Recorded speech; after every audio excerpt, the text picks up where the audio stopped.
Welcome to the Skills World Live radio show, sponsored by OneFile, a world where everyone is learning for their future. Stay tuned for all the news, views and interviews in association with FE News. Hello, I'm Tom Bewick. Welcome to another episode of Skills World Live. And in a week when England, Scotland and Wales went to the polls, the biggest electoral test for the country's political parties since the general election. As the results keep coming in, the candidate for London Mayor, Count Binface, aka Lord Buckethead, has gracefully admitted defeat. Indeed, Binface, who claims to be 6,000 years old, says he hasn't given up yet on his ambitions of banning loud snacks in theatres or making all government ministerial pay tied to that of FE lecturers for the next 100 years. Meanwhile, over at Lancaster House, the Foreign Secretary Dominic Raab was hosting fellow G7 foreign ministers this week. Raab's teamed up with his American opposite number, Antony Blinken, to announce a new multi-billion-dollar global fund for girls' education. Talking of international travel, we also found out this week the places where the BritPack Massive will be let loose for their annual trip abroad.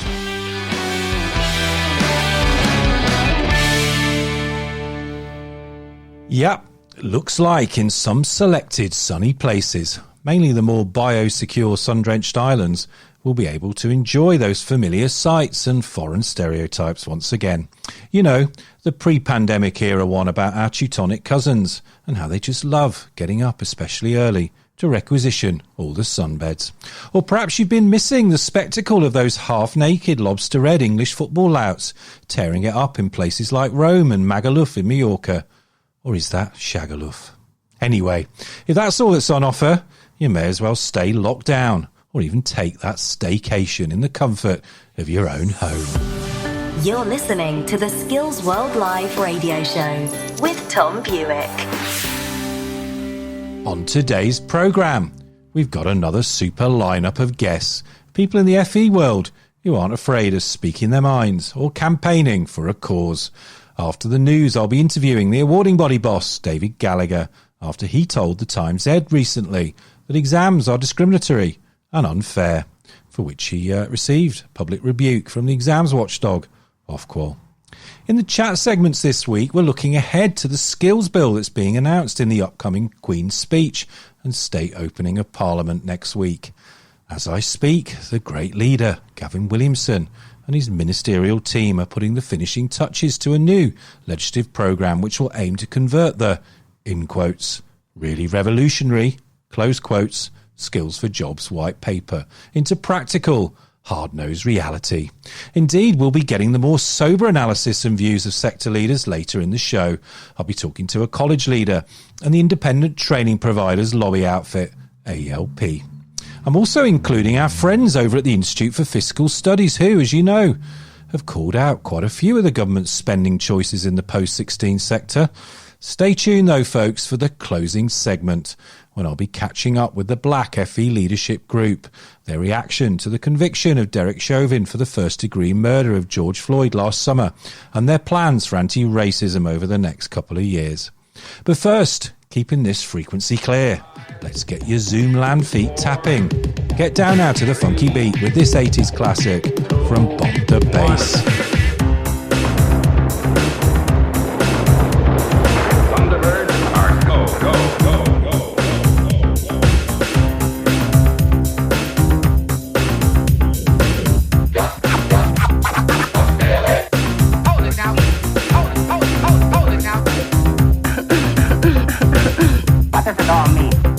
What do I want? Everybody in the street, get down to the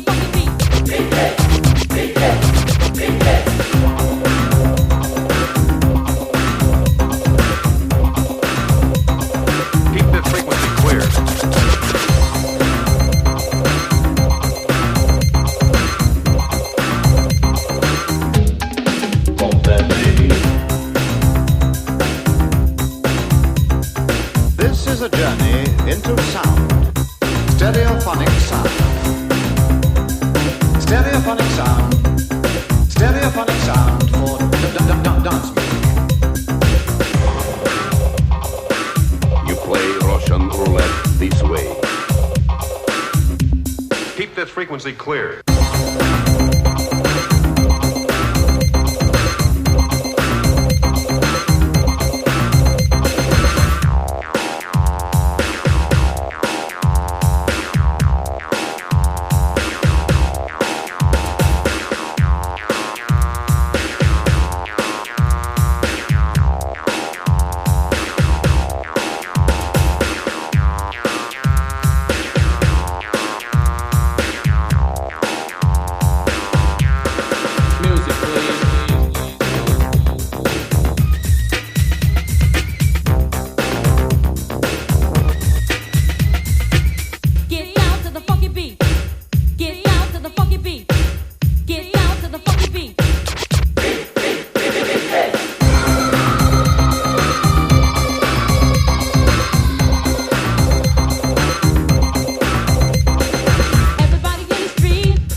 OneFile is the best apprenticeship e-portfolio in the world. But did you know it's ideal for all kinds of vocational training, including traineeships? OneFile is very flexible, so it has everything you need to deliver, manage, and track traineeship progress. We're currently using OneFile for all our traineeship learners. They love it, and so do we. It's fabulous. Thank you, OneFile. To find out more about OneFile, head to onefile.co.uk and book a demo with a member of the team. Let's find out what's been making the news headlines in your skills world this week.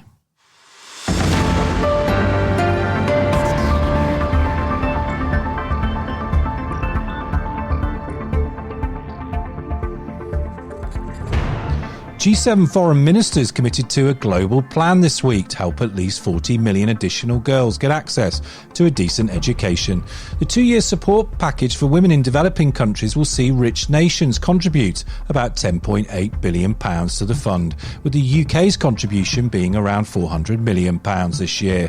Critics, however, have slammed Britain's aid commitment, pointing out that girls' overseas education attracted on average over £600 million per annum in support since 2016. From the UK Treasury.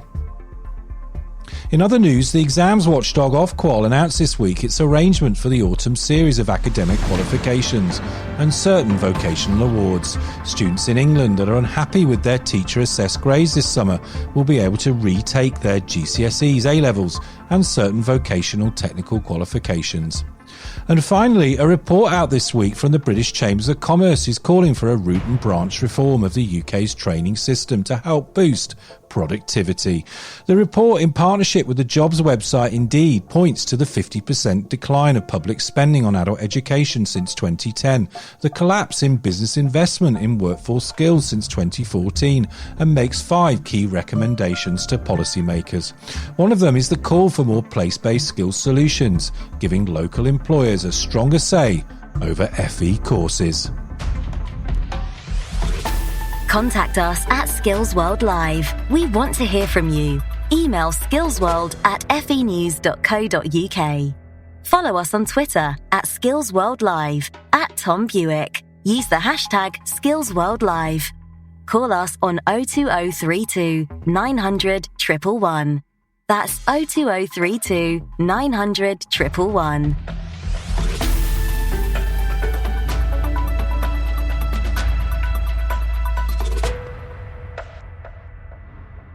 Welcome back to Skills World Live. During today's chat segments, I'll be exploring the aftermath of January's FE White Paper, and we'll be looking ahead to a Queen's speech next week, which it's anticipated will include the new Skills Bill as one of the government's flagship legislative initiatives, delivering, one hopes, on its wider election pledges to level up the country. Joining us on the video chat is a man who's rarely lost for words when it comes to having an opinion on all things examinations, qualifications, FE and skills. It's David Gallagher, Chief Executive of the 172-year-old educational charity and exam board, NCFE. He's also a non-exec, several other organisations, including the Federation of Awarding Bodies. Good morning, David. Thanks for coming back on. Hello, Tom. Good to be here. Great.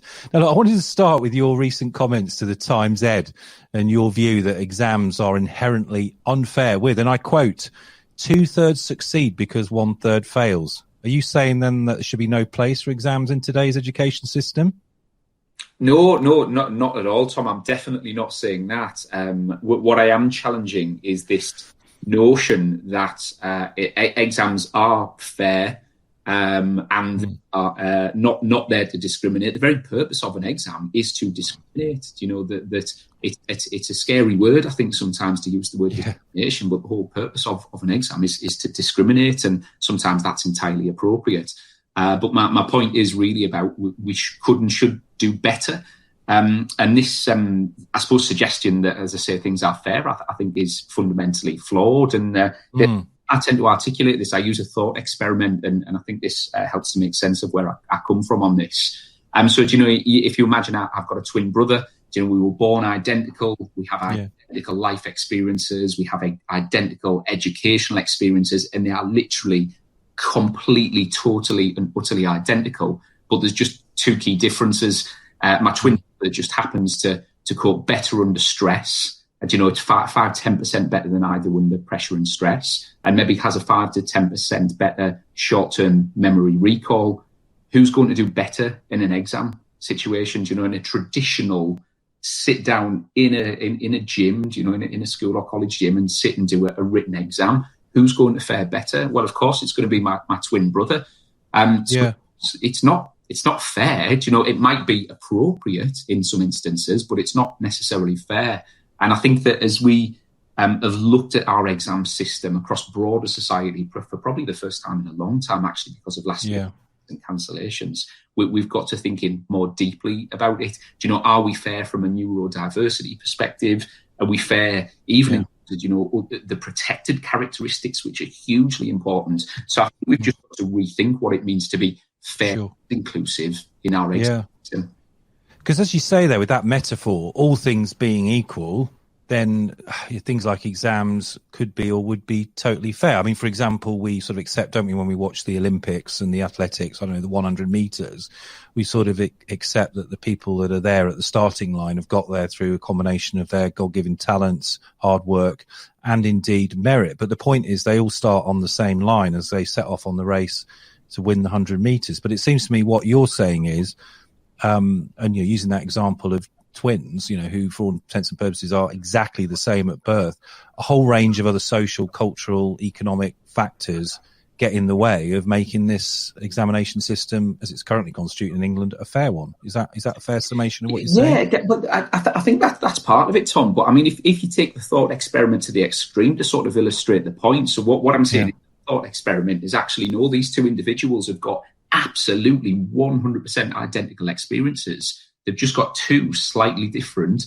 fundamental characteristics, one of whom is then that's more favourable to our more traditional approach to examinations and to assessments. One of them is less favourable. So the likelihood is you will get a different outcome if the same experiences and the same inputs happen. The thing I find really odd in education is that we think very hard and very deeply, and we try very hard to personalise teaching and learning. Very little consideration seems to be given generally within the system to personalisation of assessment. And could we and should we be thinking about, in some instances, is it more appropriate to think about in the conditions that are most conducive to success, not least conducive to success, or at least actually recognise that in some instances that's not appropriate? So competent, for example, within technical and vocational, if somebody is not competent in sometimes really challenging situations, that can be really dangerous. So it's absolutely right and proper that we may use exams or assessments to distinguish and discriminate between competence and incompetence because of the levels of you know, the implications of that. But I think it's just this belief, almost this illusion that we live under, that exams are inherently fair. They're not. And could we and should we look at that again? Yeah, and looking at that again, I mean, that's what I thought was really fascinating about the interview you gave on this subject, because you weren't just sort of throwing out, oh, let's just be David Gallagher and be controversial about the exam system. You're actually saying, look, within NCFE, because you've got this endpoint assessment organisation business, and obviously that's all new to the market around apprenticeships.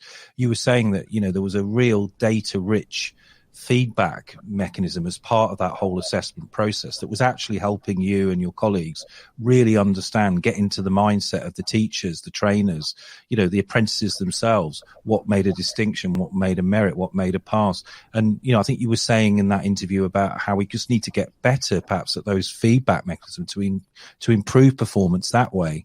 I mean, is that right? You know, is that a fair reading of it? Yeah, no, absolutely that, Tom. So again, I'll use an example and then I'll extend it out to when I talk about transaction versus transformation. I do want to come on to the white paper, so yeah, make it brief, that one. Yeah, cool. I will. So we met an organisation a few months back who had recreated our functional skills test, which is a fairly traditional test, as an escape room, because actually the learners that this provider was dealing with were really nervous, really unsettled by very traditional exam settings, because actually that's the thing that had put them off school for one reason or another. Not only, but it was one of the factors. So they'd recreated our assessment as a literal physical escape room. Now, what's wrong with that? If that's functional skills, as long as we can check that it's reliable, that it's valid, that it's, you know, delivers, you know, a safe process to determine whether somebody has the relevant English and math skills. What's wrong with that as a means of assessing? So this is exactly why we're pushing, like others, for a regulatory sandbox to start pushing the boundaries of some of this to say, is that more appropriate? And then the extension of that, you know, the shift from transactional to transformational is most exams and assessments within our formal traditional education system simply convey the outcome. It's a pass or a fail, a yes or a no, it's a 60% or it's an 80%. Yeah. And we fail to realise that actually there's such a rich seam of data there to understand what's working for that learner, for the educator that supported the learner, for the institution and for the system as a whole. We've got to get better at using that data to define what it is that's actually working within the teaching, learning and assessment. And it's interesting, there's a phrase, people talk about formative assessment being for learning and summative assessment being about learning. For me, all be formative assessment, even if it's a summative, you know, endpoint, high stakes assessment. Well, actually, it should be for learning, because it should be feeding back into the system to really determine what's working and pinpoint that in a much more incisive way than we have historically. Yeah, absolutely. As you say, in that sandbox innovation, you know, I mean, who could say that, you know, the big exam boards like NCFE aren't really trying to be at the cutting edge here? And that's what I think is so encouraging about the way you've intervened in this particular debate. Now, look, we've got not very much time left, but I just want to get your take on where we are 4 months on from the white paper being published. Obviously, we're looking ahead now to the skills bill. I think it's fair to say you and I have been fairly critical of the white paper lacking ambition and being a bit half-baked in places. But let's start with some positives, shall we? What do you think's there to sort of build on and take forward, particularly in relation to this new legislative agenda? Okay. I'll pick out three things, Tom, that I do think were positive. And I was critical of the ambition, but almost not critical of the paper, because I felt it was a useful roundup of mostly things that we knew already. Yeah. So a bit more coherence, but yeah, I completely agree, lacking in ambition. So three positive things. A recognition of the importance of lifelong learning, an investment in a lifetime of learning for people to be current, relevant within the labour market, to be included in hopefully meaningful work, and therefore, you know, better chance of being included in society more broadly. An investment in a lifetime of learning is going to be critical for just about every person on the planet to be included in the labour market and society. So great, government's recognising that, and hopefully we'll back that. Secondly, you know, an emphasis on technical and vocational. We, of course, you know, predominantly occupy in that space. I think that's really important. We think we can go further than that by recognising that actually introducing technical and vocational earlier on in education can have a real value in terms of opening up, you know, people's imaginations, never mind developing the skills. And the third thing that I think was a real positive was the recognition of the criticality of investment in our workforce. If our frontline educators are not world-class, we will never have a world-class system. You know, we can have the best building, the best facilities, the best qualifications in the world. But if we don't have the best educators, we will simply never be world-class. And I think starting to see a hint that government gets that and is hopefully then going to back that. So they were the three main positives for me. Yeah, I mean, I'd probably add a fourth, which is ensuring that the resource level matches the scale of the ambition. I mean, I'll be talking to a chap from the Institute of Fiscal Studies about the lost investment, you could argue, of the last 10 years and what we need, going forward. Finally, David, I just want to ask you a question about the fact that the PM has appointed Neil O'Brien MP this week as his levelling up advisor, I believe he's called. When you look at the challenges of levelling up across education and skills, particularly in post-compulsory education and skills, where do you think we need to focus the most? So, I mean, it's an absolutely huge challenge, and I almost can't think of a bigger one that the education needs to be part of solving. So one of the ways in which I tend to think about this is I see education, particularly in recent times, has become an arms race. So parents and families of relative affluence are investing more and more in their children's future. And why wouldn't they? Of course they would. I'm sure you do, Tom. I absolutely do, to give my boys the best chance in life through education. So we subscribe to out-of-school clubs. We visit museums when they let us in, not that I have done for a while. Yeah. We get out of the countryside because we've got the means and the opportunity to do that. And I do think that broader education, I know, and the research tells us that broader education is absolutely crucial in people developing the meta skills, those skills that sort of underpin, amplify, and transcend every other skill, then enable you to get on in life. They also build, your social capital, your sort of cultural awareness. So they're the things for me. If that is what families and parents of affluence are investing in, we've got to find a way to democratise that, because it shouldn't be an arms race. Just because you happen to be born into that family or that postcode or have an accident or suffer from an illness which sets you back, or whatever it might be, whatever your starting point in life, whatever terrible things happen to you, education should be the great leveller. And I think about those broader things that sit around the mainstream. How do we democratise access to that for everybody? Because that is the thing over and above everything that I think will help us to truly level up. Yeah, indeed. And that's really powerful insight, David, as ever. It remind me of the great sociologist Pierre Bourdieu, who talked about the importance of cultural capital in education. And as you say, for those parents that are in a position to provide that, as well as all the kind of networks and the know-how that comes with that, obviously can, again, give our kids a great start in life. And as you know, in terms of my son, I try and get him down the cricket field as much as possible. But anyway, David Gallagher, Chief Exec of NCFE. Pleasure to get you on Skills World Live as ever. Thanks for joining us. Thanks, Tom. You're listening to the Skills World Live radio show with Tom Bewick. You're listening to the Skills World Live radio show. Great music from the 80s, 90s and 2000s. Time now for the One File Tune of the Week.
Peridot Partners works across the UK education and skills sector to transform leadership and inspire societal change. We do this through executive search, recruitment, and board development services. If your organisation requires support to appoint great leaders through a thorough and national search campaign, or perhaps your board has a skills gap which needs filling, contact Peridot for an informal discussion about how we can help you. We love what we do, and we do it with passion. So search online for Peridot Partners or email education@peridotpartners.co.uk. Are you wrestling with managing cost and resources whilst delivering a high-quality endpoint assessment experience? Does your current IT solution meet new regulatory arrangements and ways of working? Worried about data security? Need to gain Ofqual recognition? Creatio's helped more companies through the recognition process than anyone else. And because it underpins all aspects of a qualifications lifecycle, more regulated organisations use Creatio's system than any other. Contact Creatio. See how we can help. Just before the commercial break, you heard the latest OneFile tune of the week, a song called Confusion by the Electric Light Orchestra, ELO. It topped the online poll with 42% of the vote, well ahead of Tracy Chapman and those Manchester legends, Oasis, or Oasis, as I discovered they're called in France. Now, don't forget, folks, if you want to select what tracks I play on the next edition of Skills World Live, then get across to the OneFile Twitter account and get voting. Time now for the next segment of today's Hot Topic, where we are looking forward to the planned new skills bill. This comes on the back of the FE White Paper in January, which set out a number of initiatives for colleges and training providers to follow, including the idea of local skills improvement plans. It's got supporters in the sector hailing the White Paper as a revolution, while others say it's been more like a damp squib because of the absence of any long-term funding settlement for FE.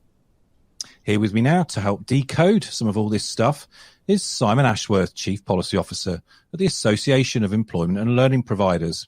A research fellow at the Institute for Fiscal Studies joins us as well, Luke Sibieta, and the Principal of Milton Keynes College, Julie Mills. Hello to you all, and thanks for being with us. Simon, let's come to you first. This white paper is landmark in the sense that it really pushes the central role of colleges in the future of the skills system in England. Do you think, though, it falls far short of defining a role for independent training providers?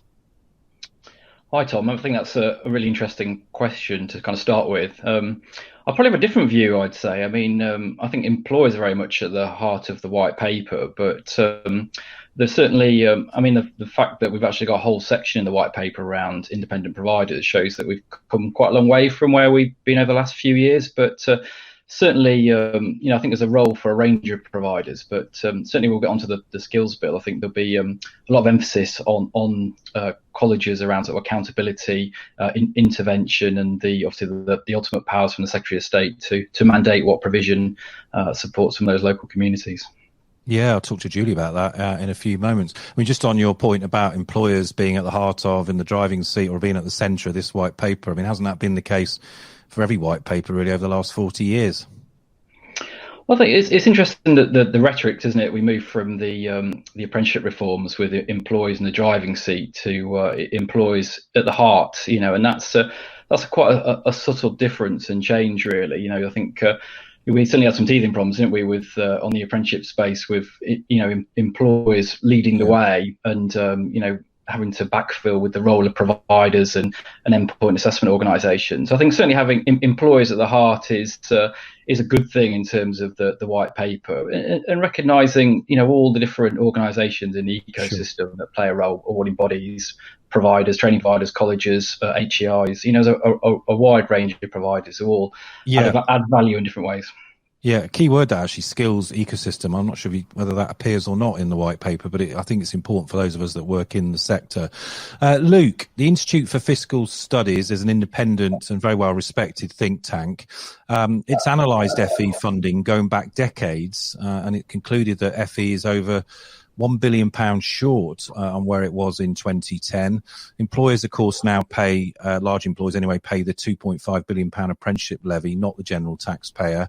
And spending per learner would need to substantially increase just to catch up on lost investment. I mean, this is all your analysis. Is that why you describe the FE paper as a missed opportunity? To some extent, yes. So, as you say, the cuts to further education and skill spending over the last 10 years have been quite significant, and they've been larger than all other areas of education spending. So, for example, adult education funding has fallen by about 50% over the last 10 years, and there's been a 50% drop in learner numbers. But you've also seen drops of more than 10% in sixth form and college funding for young people as well. So the changes come on the back of a very challenging spending environment. But when you look at the white paper, there's a lot of worthy ambitions and very positive topics in there. So talking about breaking down barriers between further education and higher education courses in terms of funding, thinking about the role of colleges, prioritising adult education and retraining more, a greater role for employers. Those are all very positive steps. But I think one of the reasons it's a missed opportunity is because it fails to describe some of the specifics about how that could be delivered. Because we've been trying to deliver a system that's more centred on employers and getting them involved in the system for 20 years, well, probably longer than 20 years. But it never seems to happen. And so we always talk about breaking down barriers between vocational and academic courses, but they're still there. So I think it's more about seeing how they actually deliver on these warm words rather than judging it on it at face value at the moment.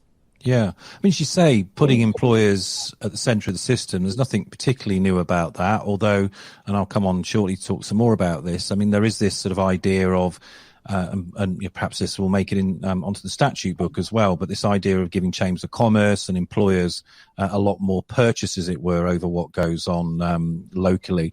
I mean, Julie, coming to you now from the perspective of Milton Keynes and your college, surely the white paper then, with investment in T-levels, the lifetime skills guarantee, I think with over 400 funded qualifications, and the chance, for your college, as I say, to work more closely with local chambers of commerce. I mean, that's great news, isn't it, for you and Milton Keynes? Hi, Tom. Yeah, I mean, there's a lot about the white paper that is really aspirational and ambitious, as Luke has said, in removing the barriers that get in the way of preventing talented people from taking their skills further. But actually, there's also some things which are kind of might get in the way of making that happen on the ground. So the local skills improvement plans, I think we're all absolutely behind the need to deliver a suite of skills that meet the needs of our local communities and our local businesses, and trying to work out what that means in the future. But actually, in some areas, and in the area that Milton Keynes is in, the South East Midlands, there already is a really good, strong skills planning role that the LEP has coordinated over recent years. So I guess we're just a little bit sitting back to see how it will all pan out. Our Chamber of Commerce is great, but it hasn't got that experience and expertise in skills planning. It's up for it, and it wants to engage, and it wants to work with its members to engage. But I'd just be a little bit nervous that there might be some hiatus where we actually stop making the progress we've been making, working to meet the needs of our employers and our communities, while we just learn about how this new system might work. And I guess kind of overlaying the LEP review that's going on as well, might get to a better place. But there's just a danger that we pause a bit rather than really push forward on this skills agenda when, let's be honest, when the country and our communities really, really need it.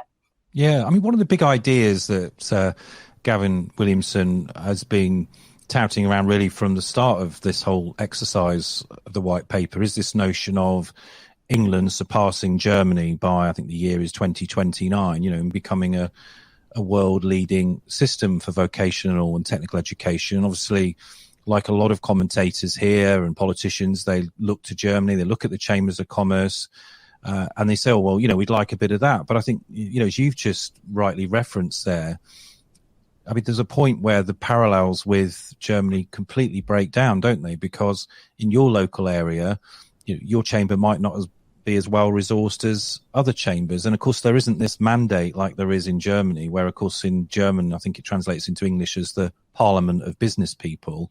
There is, over €1 billion raised a year just in membership subs. So the relationship with your local chamber is never going to be quite the same, is it? On the same scale or the same level as it is with those in Germany and the vocational schools. No, and I think one of the advantages, and there are disadvantages, but one of the advantages of taking a local view is that that everyone has a vested interest in making that local area a great place to live, work, do business, learn, etc.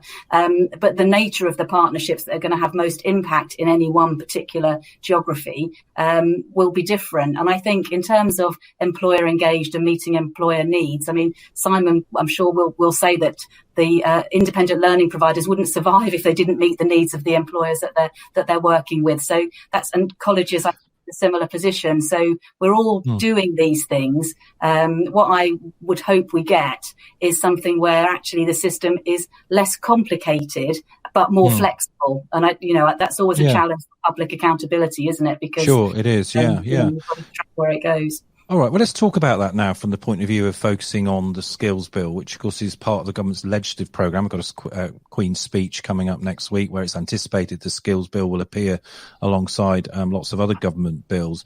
But, Simon, I mean, on that point there then that was made about, potentially this could be great for local communities. It could be simplified.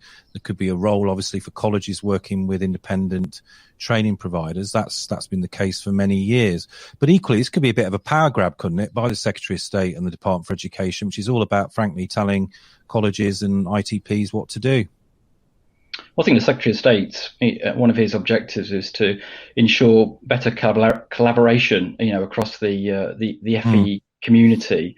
So that's always been an underpinning priority. But there's some really good examples out there, between sort of colleges and independent providers. You look at providers like JTL, they've got a very collaborative model with a number of colleges in the electrical engineering space. But I mean, in terms of the legislation, some of it, there's a balance really between driving behaviours and also kind of mandating some of the requirements. So there clearly will be some structural change when you look at things like the ambitious lifelong loan entitlement. How that fits in with the current, which isn't coming in until 2025, though, is it? I mean, that is a genuinely innovative proposal, actually, lifetime learning guarantee. I mean, it comes out of the Auger review, but it's a very slow timetable, isn't it, for implementation of that?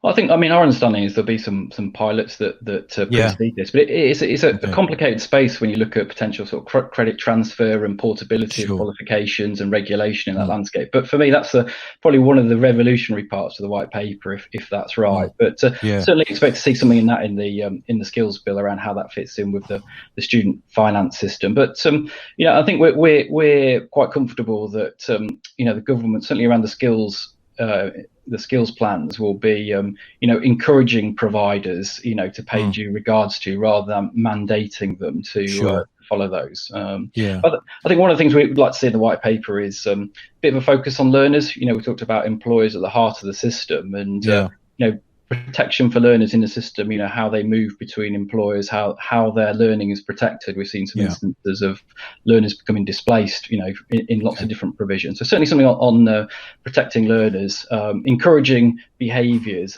and mandating legislation where it's required.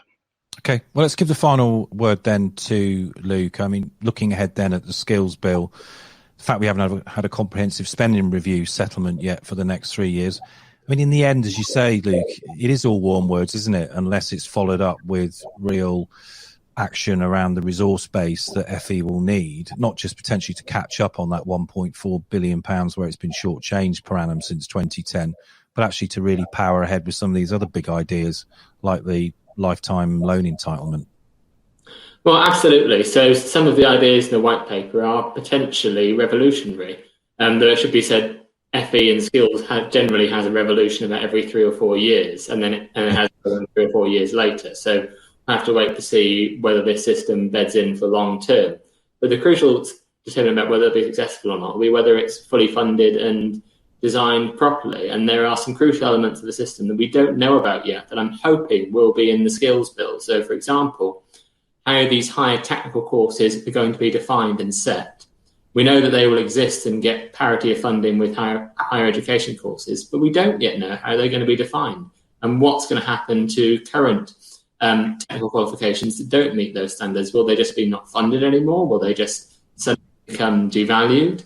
And we also don't know what's going to happen with equivalent and lower qualification rules. So these are rules that prevent someone from getting public funding for qualifications that they already hold or below the level they currently hold. The Auger Review recommended getting rid of them to encourage retraining. And that's not risk-free, and it's not free. It's quite an expensive policy. But we don't yet know what the government's position is on that. It just said it will hold another consultation on that. And those rules are kind of important for determining what happens with retraining. Okay. Well, hopefully all will be revealed on that in the Queen's speech and beyond next week. Alas, we're running short of time. I've got Ellie Hansen, our producer, in my ear saying I need to wrap up. So Luke Sibieta of the Institute of Fiscal Studies, Simon Ashworth, great to have you back on from the Association of Employment and Learning Providers, and indeed Dr. Julie Mills as well, the principal at Milton Keynes. Fantastic to see you all today. Thanks for joining Skills World Live. You're listening to the Skills World Live radio show with Tom Bewick.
Newman and the Tubeway Army, our friends Electric, is the question this early 80s electronica band were asking. Remember, if you want to access any of the tracks we play on this show, just head over to our Spotify playlist and search Skills World Live. Moving on now to the last chat segment. Last week, the Black FE Leadership Group gave a powerful presentation to key people in the FE sector. Research commissioned by the group found that 1 in 3 of the UK population will be black or minority ethnic by 2061, with nearly 500,000 students from an ethnic background in FE by the end of this decade. It comes shortly after the government published a report from the Independent Commission for Race and Ethnic Disparities, which has argued that Britain is not a racist country and that racial disparities need to be looked at in a more nuanced way.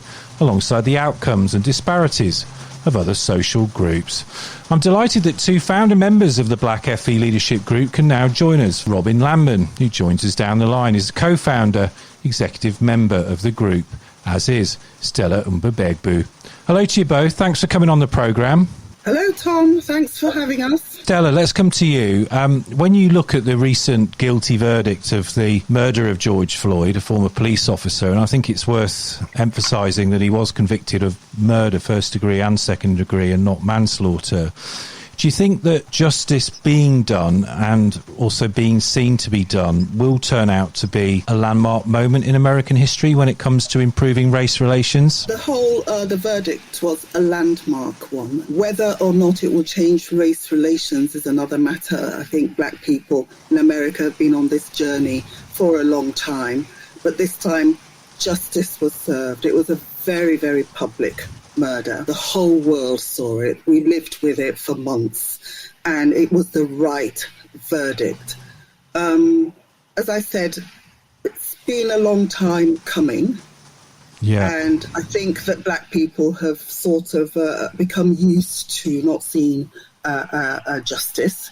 So everyone, I think, both black and white, it's fair to say, there was a holding of the breath there. And for us at the BFELG, it was very important because, in a sense, although we had been planning to meet and set up and talk about FE issues and the inequalities there, in the summer of last year, we were able, as a group, to harness that outrage to form the BFELG. Robin, the UK's Commission for Race and Ethnic Disparities was set up by the Prime Minister on the back of these awful events in the US last summer.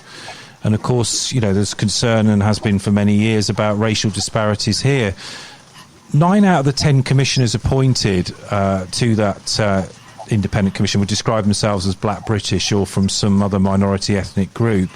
But it's fair to say that the report published in March has had a mixed response. I note that your group has described the Commission as having no credibility. What did you mean by that? Well, in order to have real credibility, the report has to have some rigour behind it and its approach to establishing the facts of the matter.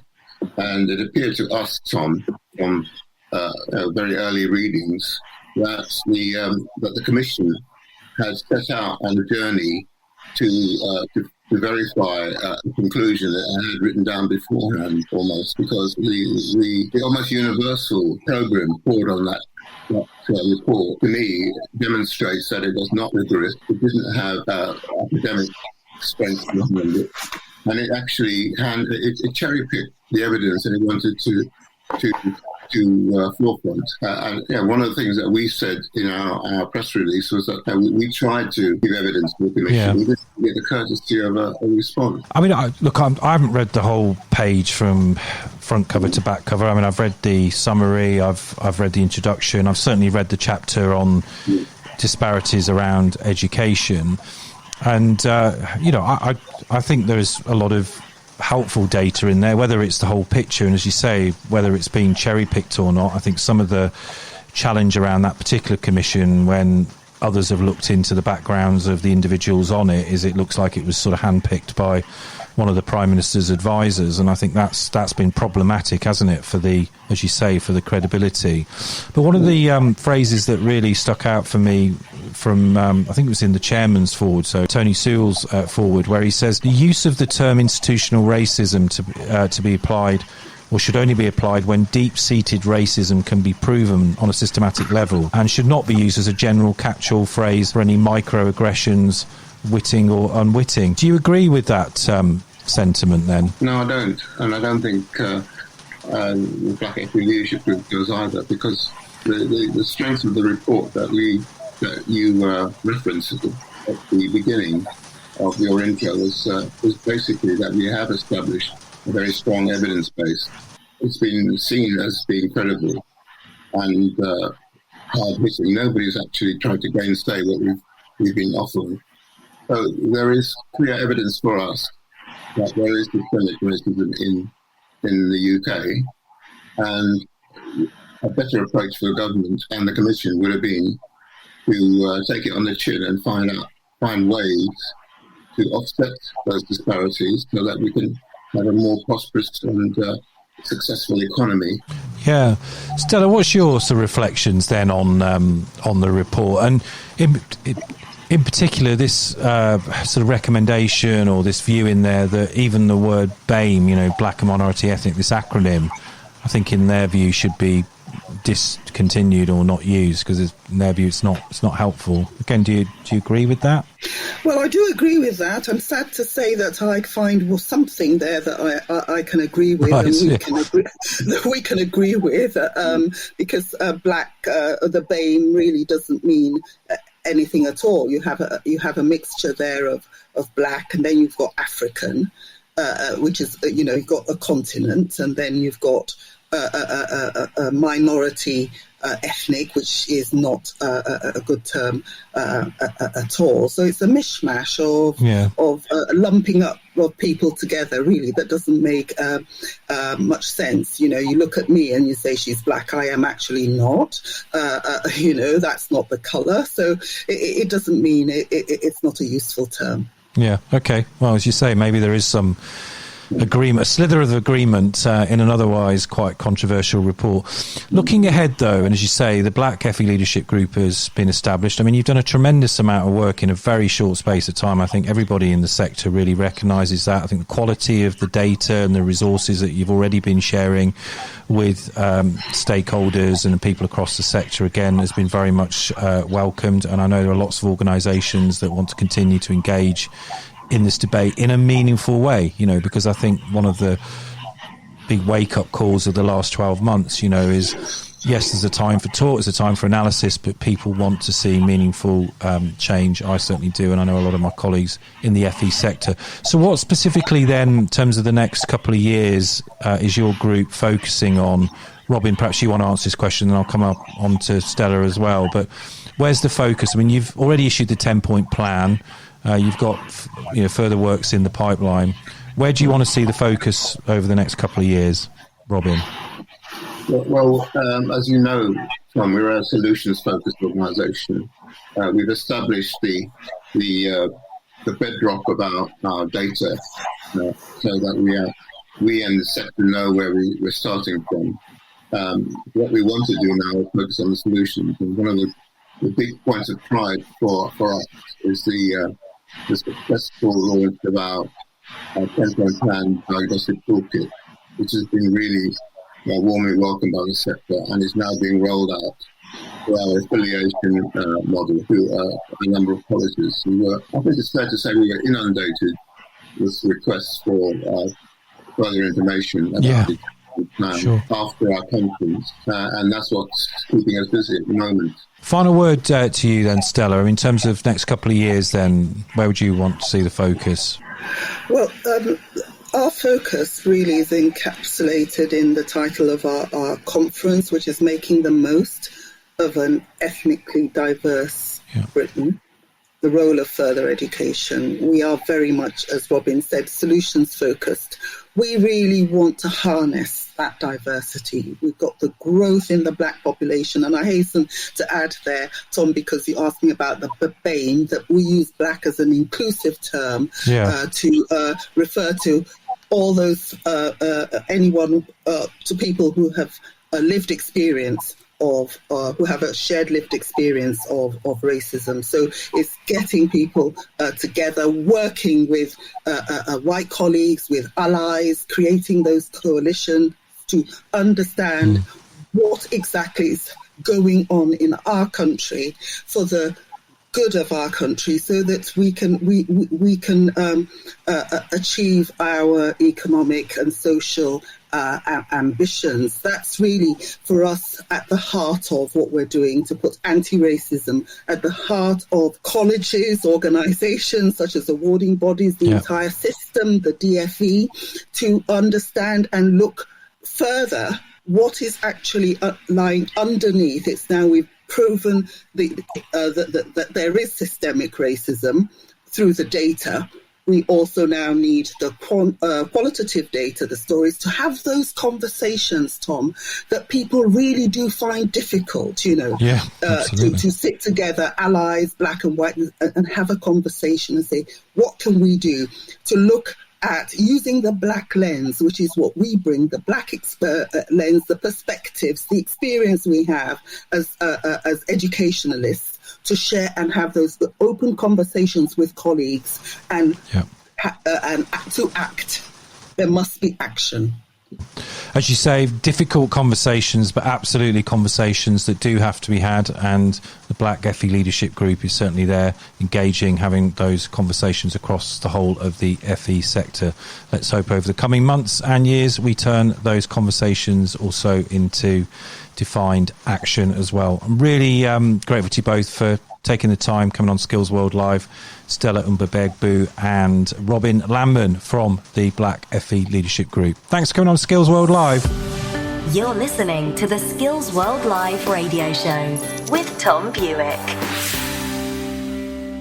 I heard you on the wireless back in 52, lying awake intently tuning in on you. If I was young, it didn't stop you coming through.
Don't know about video killed the radio star, but loud hailstones banging on the roof of the studio ceiling in that previous pre-recorded discussion with colleagues at the Black FE Leadership Group can certainly mess up your sound quality.